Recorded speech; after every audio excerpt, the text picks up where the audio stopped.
بقرہ آیت نمبر 28۔ اعوذ باللہ من الشیطان الرجیم، بسم اللہ الرحمن الرحیم۔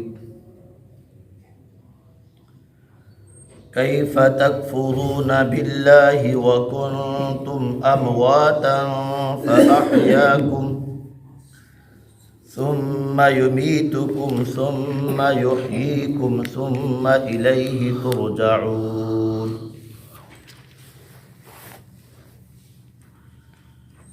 لفظی ترجمہ، کیف کیسے، تکفرون کفر کا رویہ اختیار کرتے ہو تم، باللہ اللہ کے ساتھ، وَكُنْتُمْ حالانکہ تم تھے، امواتاً بے جان، فَأَحْيَاكُمْ پھر زندگی عطا کی اس نے تمہیں، ثم پھر یمیتکم وہی موت دے گا تمہیں، ثم پھر یحییکم وہی زندگی دے گا تمہیں، ثم پھر الیہ ترجعون اسی کی طرف لوٹائے جاؤ گے تم۔ مطلب خیز ترجمہ، تم اللہ کا کیسے انکار کرتے ہو حالانکہ تم بے جان تھے، اس نے تمہیں زندگی عطا کی، پھر وہ تمہیں موت دے گا، پھر وہ تمہیں زندہ کرے گا، پھر اسی کی طرف تم سب لوٹائے جاؤ گے۔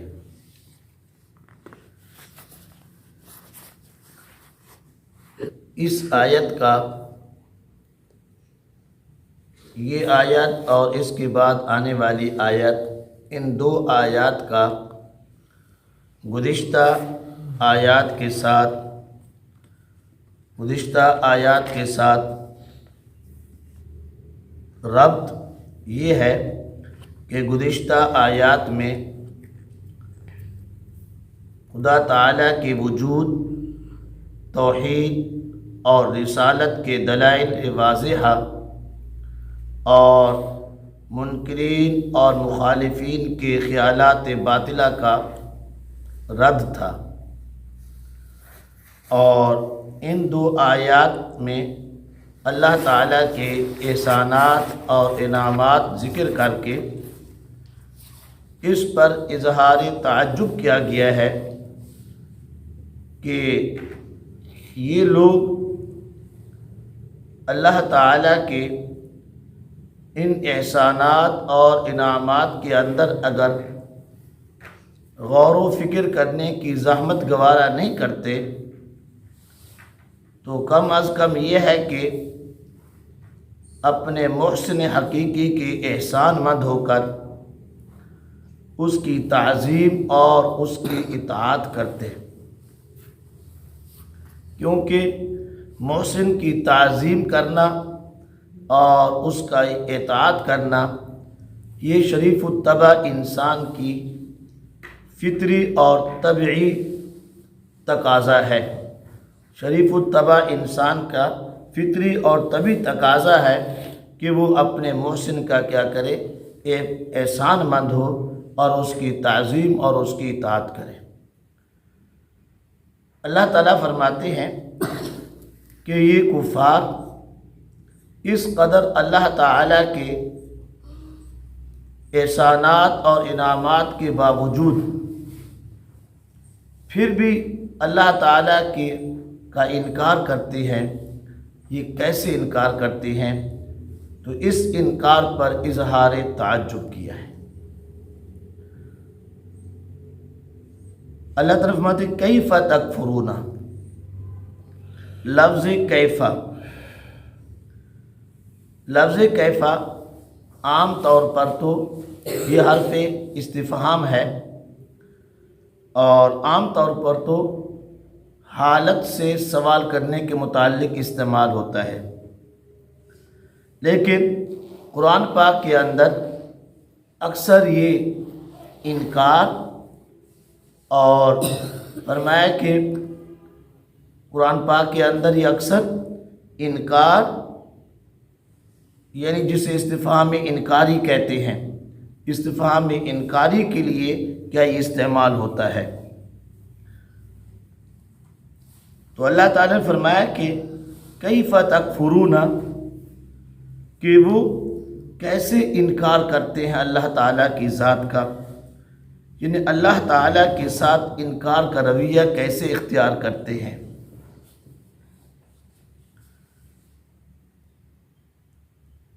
اب اس پر یہ سوال ہوتا ہے کہ کفار بھی اللہ تعالیٰ کی ذات کے منکر نہیں ہیں، کفار بھی تو اللہ تعالیٰ کی ذات کا اقرار کرتے ہیں، چاہے وہ یہودی ہوں، چاہے وہ عیسائی ہوں، چاہے مشرکین مکہ ہوں۔ تو اللہ تعالیٰ نے کیسے فرمایا کہ تم اللہ تعالیٰ کا انکار کرتے ہو؟ تو اس کا جواب یہ دیا ہے کیونکہ کفار نے دلائل واضحہ کے باوجود پھر رسالت کا انکار کیا، اور اللہ کی کلام قرآن مجید کا انکار کیا۔ اللہ کی کلام قرآن مجید کا کیا انکار کیا؟ تو رسالت اور قرآن کے منکرین کو اللہ تعالیٰ نے اپنا منکر قرار دیا، بتا دیا کہ جو لوگ رسالت کا انکار کریں گے اور یا میری کلام قرآن پاک کا انکار کریں گے، وہ منکرین خدا کی فہرست کے اندر شمار ہوں گے، جو ہے کہ وہ خدا کا انکار کر رہے ہیں۔ اس لیے فرمایا کہ کیف تکفرون باللہ، تم اللہ کے ساتھ کیسے انکار کا رویہ اختیار کرتے ہو، کیسے تم اللہ تعالیٰ سے کا انکار کرتے ہو؟ حالانکہ فرمایا کنتم امواتا، تم کیا تھے؟ بے جان تھے۔ یہاں لفظ میں اموات، اموات یہ جمع ہے میتن کی۔ میتن کہتے ہیں کہ وہ بے جان ذرات۔ آپ سمجھ لیں کہ اللہ تعالی کی ذات تو دائمی اور ازلی ہے، ہمیشہ سے ہے، ہمیشہ رہے گی۔ انسان یہ پہلے نہیں تھا، پھر اللہ نے ایجاد کیا، تخلیق بخشی، اسے وجود بخشا، لیکن پھر انسان یہ ہمیشہ رہے گا، ختم نہیں ہوگا۔ لیکن انسان کی مختلف انتقالات ہیں، انسان کے مختلف انتقالات ہیں۔ اللہ تعالیٰ نے عالم ارواح کے اندر تو انسانوں کی روحوں کو پیدا کیا، لیکن انسان کے وجود کو پہلے عالم کے مختلف جمادات کے ذرات میں یا سیال اور بہنے والے اشیاء کے ذرات میں یا درختوں اور نباتات کے ذرات کے اندر انسان کا وجود، پھر اللہ پاک نے انسان کو یہ انتقال بخشا کہ وہ ان ذرات سے نکل کر مردوں کے پشتوں کے اندر آیا، مردوں کے پشتوں کے اندر آیا، پھر مردوں کے پشتوں سے انتقال ہوا، ماں کے پیٹ کے اندر چلا گیا، ارحام کے اندر، پھر ماں کے پیٹ کے اندر 4 ماہ سے پہلے تک وہ بے جان رہا، اور 4 ماہ کے بعد اللہ نے اب ان روحوں کا تعلق ان اجسام کے ساتھ ایک جوڑ دیا اور اسے کیا زندگی اور حیات بخشی. 9 ماہ ماں کے پیٹ کے اندر رہا، پھر اس کو انتقال بخشا، ماں کے پیٹ سے نکل کر دنیا اور زمین کے پیٹ کے اندر آ جاتا ہے. پھر یہ انسان دنیا اور اس زمین کے پیٹ کے اندر جس قدر اللہ نے اس کی زندگی اور عمر لکھ دیتے ہیں اتنی مدت یعنی اس دنیا کے اندر رہتا ہے. پھر اس کے بعد انتقال کر کے اسے یعنی کہ عالم برزخ میں لے جاتے ہیں اللہ تعالی. عالم برزخ کے اندر رہتا ہے. پھر عالم برزخ کے بعد پھر اس کا انتقال ہوگا میدان حشر کے اندر. یہ 5واں انتقال ہے. پھر میدان حشر سے اس کا انتقال ہوگا جنت یا جہنم. جنت یا جہنم. جنت کے اندر جو چلے گئے جنتی جنت کے اندر ہمیشہ ہمیشہ رہیں گے، اور جو جہنم میں چلے گئے یعنی کفر کی بنا پر وہ ہمیشہ ہمیشہ کیا جہنم کے اندر رہیں گے. پھر وہاں انسان کو موت نہیں آئے گی، وہاں انسان کو موت نہیں آئے گی، تو اب وہ ہمیشہ رہے گا. تو اس لیے فرمایا کہ یہاں کیف تکفرون باللہ وکنتم امواتا، اللہ تعالیٰ اپنے احسانات شمار کرتے ہوئے یہ فرمایا کہ اس حال میں کہ تم کیا تھے، بے جان تھے. بے جان ذرات کے وجود کے اندر تم کیا بے جان ذرات تھے. تو فرمایا کہ پھر اللہ نے تمہیں کیا کیا، فَأَحْيَاكُمْ، تمہیں زندگی بخشی، تمہیں زندگی بخشی. اس زندگی سے مراد وہ زندگی ہے جو دنیا کے اندر انسان آیا، اس زمین پر آیا.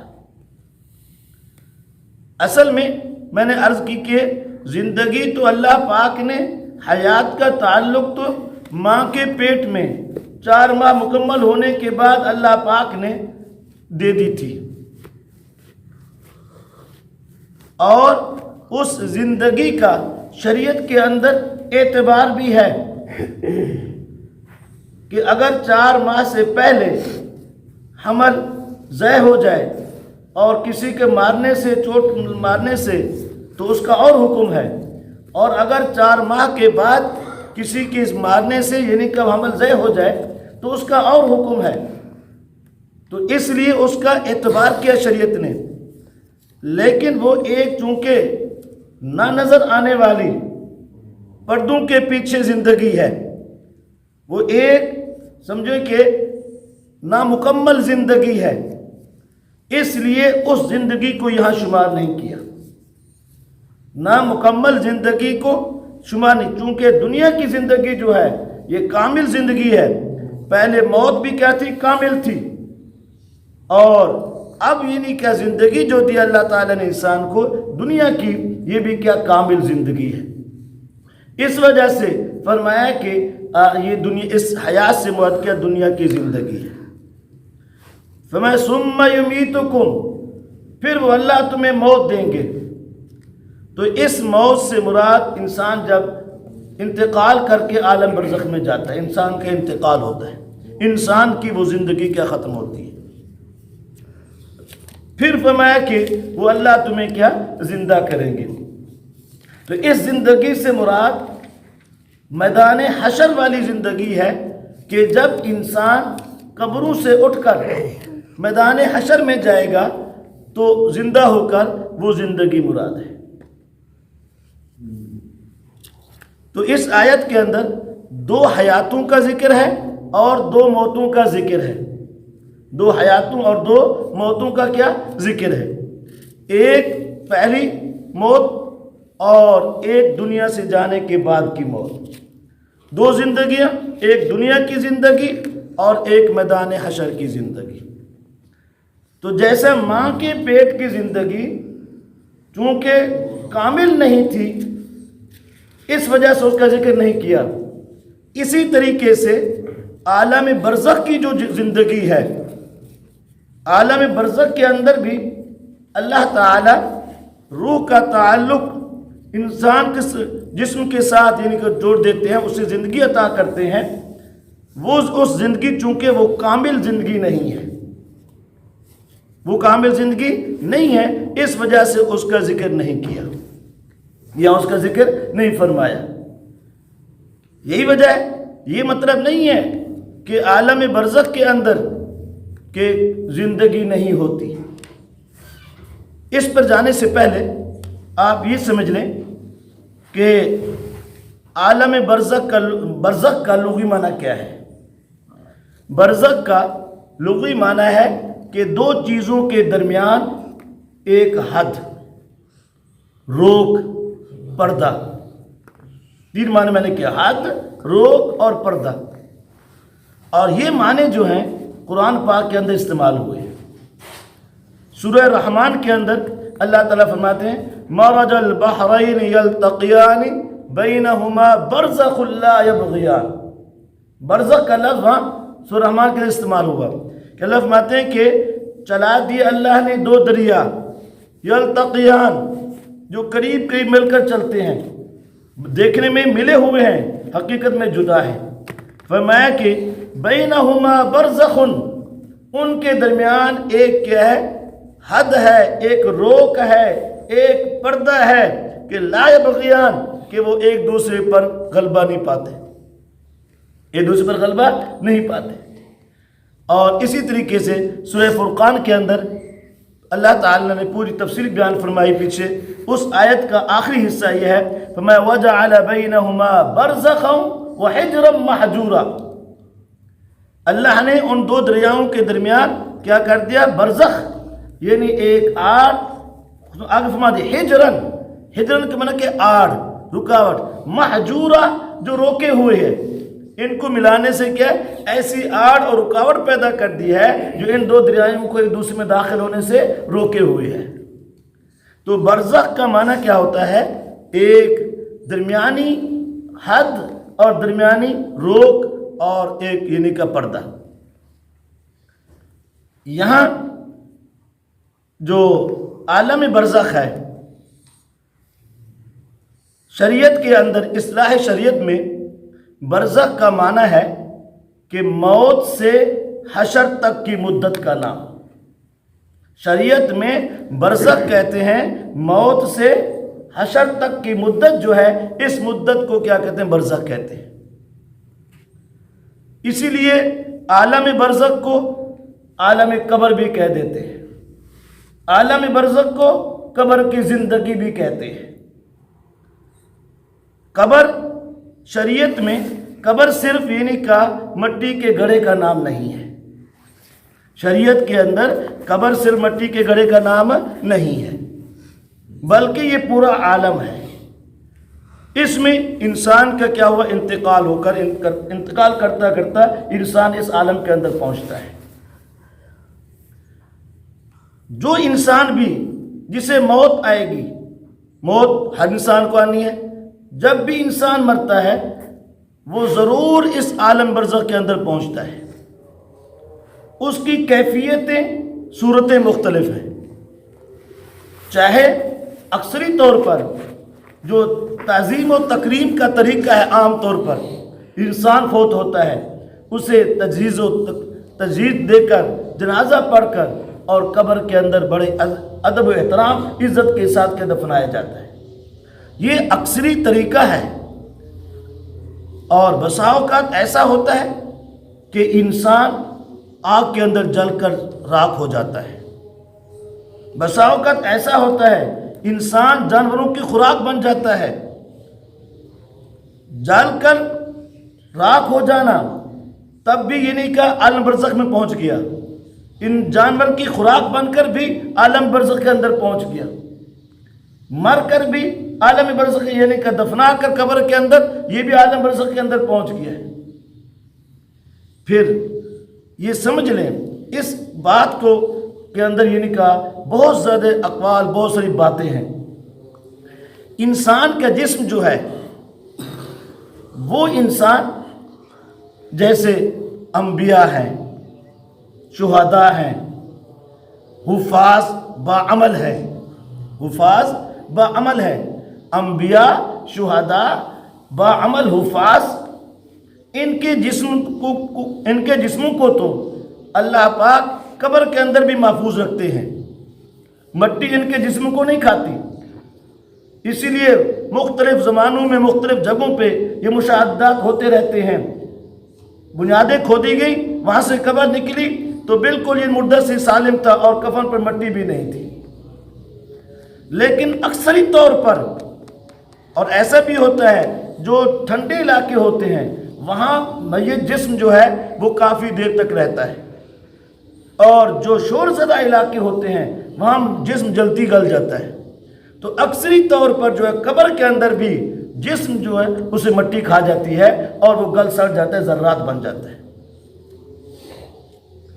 تو جیسے پہلے ذرات کے اندر انسان کا وجود تھا، تو ان ذرات سے اللہ پاک نے انسان کو جسم بھی عطا کیا اور حیات بھی عطا کی، دنیا کے اندر لے آئے۔ اسی طریقے سے اللہ پاک ان مختلف شکل و مختلف ذرات سے کل قیامت کے دن اللہ تعالیٰ دوبارہ ان کو وجود بھی بخش دیں گے اور دوبارہ اٹھا کر ایک میدان حشر میں بھی لائیں گے، میدان حشر کے اندر دوبارہ لے آئیں گے۔ تو فرمایا کہ اس بات پر کہ اللہ تعالیٰ قادر ہے۔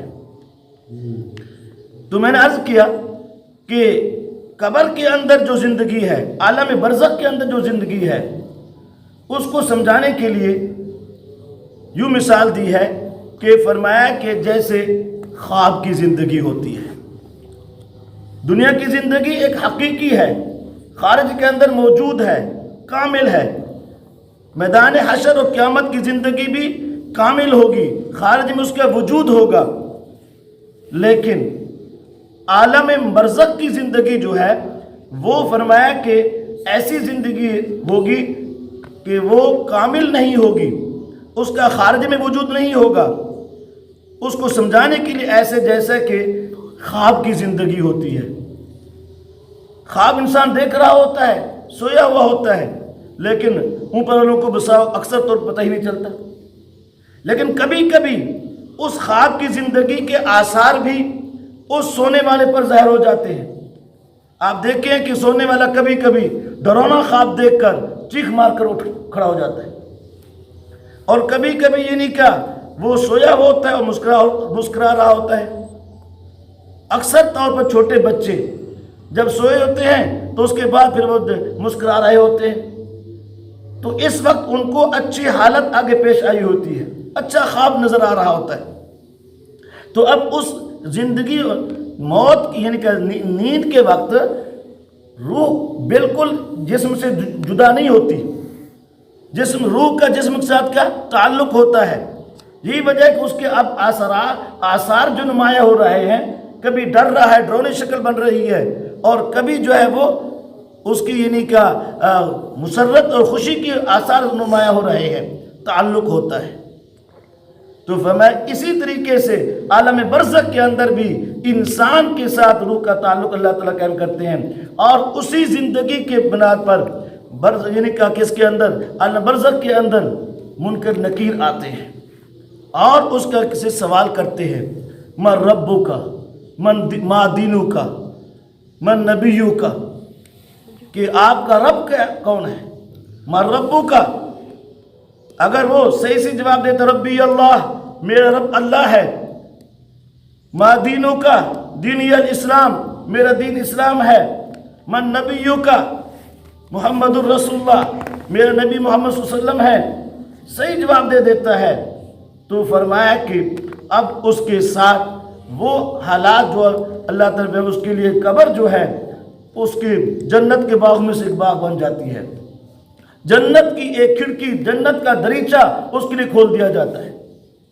اگر وہاں منکرین جب اسے سوال کرتے ہیں تو پھر اگر وہ یہ صحیح جوابات نہ دے سکے بلکہ حواس باختہ ہو جائے، پریشان ہو جائے اور ہا ہا ہا ہا ہا کہہ کے لا ادری کہے، ہا ہا لا ادری، مجھے تو اس کا کوئی علم نہیں ہے، تو پھر وہ قبر اس کے لیے جو ہے جہنم کے باغ میں سے، جہنم کے گڑھوں میں سے گڑھ بن جاتی ہے، اور جہنم کی کھڑکی اور دریچہ اس کے لیے کیا کھول دیا جاتا ہے۔ یہ جو قبر عالم برزخ کے اندر اسے سزا، راحت، تکلیف کی کیفیت سامنے آ رہی ہے یا اس کے ساتھ راحت کی کیفیت سامنے آ رہی ہے؟ جنت کے باغوں میں سے باغ بن رہا ہے یا جہنم کے گڑھوں میں سے گڑھا بن رہا ہے، اژدہا مسلط کیے جا رہے ہیں، یہ اس کی کوئی جزا سزا نہیں ہے۔ جزا سزا تو فیصلے کے بعد ہوتی ہے، جزا سزا تو فیصلے کے بعد ہوتی ہے، وہ جزا سزا میدان حشر میں فیصلہ ہونے کے بعد ہوگی۔ اس کو سمجھانے کے لیے محسوس مختصر مثال دی بڑی بہترین، فرمایا کہ تفسیر جلالین کی شرح جمالین والوں نے اللہ تعالیٰ ان پر کروڑہا رحمتیں نے فرمائے کہ ان کے علم کے اندر اللہ برکت عطا فرمائے۔ فرمایا اس کی مثال ایسے ہے بالکل جیسے دنیا کا مقدمہ ہوتا ہے۔ انسان دنیا کے اندر مقدمہ کرتا ہے تو پہلی پیشی پر نہ ہی فیصلہ ہوتا ہے اور نہ ہی جزا سزا ہوتی ہے، لیکن پہلی پیشی پر مقدمے کا رخ متعین ہو جاتا ہے۔ فرمایا کہ جیسے انسان مقدمہ کرتا ہے یا اس کے خلاف مقدمہ ہوتا ہے، اگر وہ سچا حق پر ہے تو پھر بے خوف بے دھڑک ہوتا ہے، اسے کوئی خوف نہیں ہوتا۔ اگر وہ مقدمہ جھوٹا ہوتا ہے، 2 نمبر ہوتا ہے، تو بظاہر اگرچہ وہ اپنے آپ کو بے خوف بنا کر آتا ہے، لیکن دل کے اندر دھڑکن لگی ہوتی ہے، اس پر یہ فکر ہوتی ہے کہ کہیں یہ اس میں میری سزا نہ ہو جائے، میں بے بیستہ نہ ہو جاؤں۔ تو فرمایا اسی طریقے سے پھر جب پہلی پیشی ہوتی ہے اس پر مقدمے کا رخ متعین ہو جاتا ہے۔ فرمایا اسی طریقے سے یہ قبر جو ہے، عالم برزخ، یہ پہلی یعنی کہ پیشی ہے۔ اس کے اندر جس آدمی کے ایمان کامل ہوگا، اعمال صحیح ہوں گے، تو وہ بے دھڑک ہوگا اور اس کے لیے مقدمے کا رخ صحیح متعین ہوگا، اور اس کے لیے یہ قبر کے حالات اچھے پیش آئیں گے اور قبر جنت کے باغ میں سے باغ بن جائے گی۔ اور فرمایا اسی طریقے سے جس کا یعنی کہ اعمال اچھے نہیں ہوں گے یا ایمان نہیں ہوگا، تو اس کی جہاں جو تکلیف ہوگی، تکلیف کا معاملہ ہوگا، یہ وہ رخ ہوگا جو اس کی ناکامی کا رخ ہوگا۔ ابھی تک باقاعدہ کوئی سزا نہیں ہوگی۔ تو فرمایا کہ پھر جب ایک مدت کے بعد جب عالم حشر قائم ہوگا، پھر اٹھیں اللہ تعالیٰ زندہ کریں گے، اس وقت حساب و کتاب ہوگا، اعمال پیش ہوں گے، پھر مجرم کو جرم کی سزا دی جائے گی اور جو غیر مجرم اسے بری قرار دیا جائے گا اور اسے جزا سزا ہوگی۔ تو اس لیے فرمایا کہ یہ حیات کیا برزخ۔ تو اب ایک اور نقطہ بھی سمجھ لیں، عربی کے اندر جو ہے واو صرف یعنی کا عطف کے لیے ہوتی ہے، ملانے کے لیے ہوتی ہے۔ فا بھی کیسے ملانے کے لیے ہوتی ہے، اسے کہتے ہیں فا تعقیب۔ فا تعقیب کا معنی دیتی ہے ایک کے بعد دوسرا، اس کا لیکن وہ متصل ہوں، کیا ہوں متصل۔ لیکن لفظ ثم جو ہے جسے کہتے ہیں تعقیب مع الوصل، یعنی کہ ایک کی بات تو ہے لیکن درمیان میں فاصلہ ہے، تراخی جسے کہتے ہیں دیر کے بعد، ایک آیا اس کے بعد دیر کا دوسرا آیا۔ تو یہاں دیکھیں چونکہ پہلی موت اور زندگی کے درمیان کوئی فاصلہ نہیں ہے، متصل ہے، اس لیے اللہ نے فرمایا کہ وَأَنْتُمْ وَكُنْتُمْ أَمْوَاتًا وَكُنْتُمْ أَمْوَاتًا، تم مردہ تھے فَأَحْيَاكُمْ، تم موت کے بعد متصل، ہم نے تمہیں کیا دے دی، زندگی دے دی۔ لیکن اب دنیا کی زندگی 50 سال 60 سال 70 سال ایک خاصا فاصلہ تھا، اس لیے اس کے بعد جب موت آئے گی ثم یمیتکم، ثم لائے اللہ میں کچھ تھوڑی دیر کے بعد پھر تمہیں کیا اللہ تعالیٰ موت دیں گے۔ پھر عالم برزخ کا کافی عرصہ ہے، اس لیے وہاں بھی ثم یمیتکم، پھر دیر کے بعد اللہ تمہیں دوبارہ کے زندہ کریں گے، ثم لائے، اور میں ثم الیہ ترجعون، پھر میدان حشر اور جنت کے اندر پہنچنے میں ایک وقت ہوگا، تو میں ثم الیہ ترجعون، پھر تم سارے ایک ساتھ اللہ کی طرف کا جمع کیے جاؤ گے۔ دعا فرماؤ اللہ تعالی ہم سب کو صحیح قرآن پاک سمجھنے اور اس کو عمل کرنے کی توفیق عطا فرمائے۔ وما علینا البلاغ المبین۔ الحمد لله رب العالمين والعاقبة للمتقين والصلاة والسلام على خير خلقه محمد وآله وصحبه أجمعين۔ ربنا ظلمنا أنفسنا وإن لم تغفر لنا وترحمنا لنكونن من الخاسرين. ربنا لا تزغ قلوبنا بعد إذ هديتنا وهب لنا من لدنك رحمة إنك أنت الوهاب. یا الہ العالمین ہم سب کے صغیرہ کبیرہ ظاہری باطنی ہر قسم کے گناہ معاف فرما. اے اللہ جو مسلمان بیمار ہیں تمام کو صحت عطا فرما، جو پریشان حال ہیں یا اللہ ان کی پریشانی دور فرما. آج تک جتنا مسلمان فوت ہو چکے ہیں اللہ تمام کی مغفرت فرما. یا اللہ عالم اسلام کو اتفاق و اتحاد نصیب فرما، حرمین شریفین کی حفاظت فرما. یا اللہ ہمارے وطن عزیز کی بھی حفاظت فرما. یا اللہ اس کو اندرون بیرون قسم کی سازشوں سے محفوظ فرما. یا اللہ ہماری تمام نمازوں کی جان و مال کی حفاظت فرما. یا اللہ ہماری تمام نمازوں کی جان و مال کی حفاظت فرما. یا اللہ ہمارے اس درس قرآن کو یا اللہ قبول فرما. یا اللہ ہمیں صحیح محنت کے ساتھ یا اللہ صحیح بیان کرنے کی توفیق عطا فرما دے. یا اللہ سب یہ تیری توفیق سے ہوگا. یا اللہ تو مہربانی فرما دے. صلی اللہ تعالی علی خیر خلقہ محمد و آلہ وصحبہ.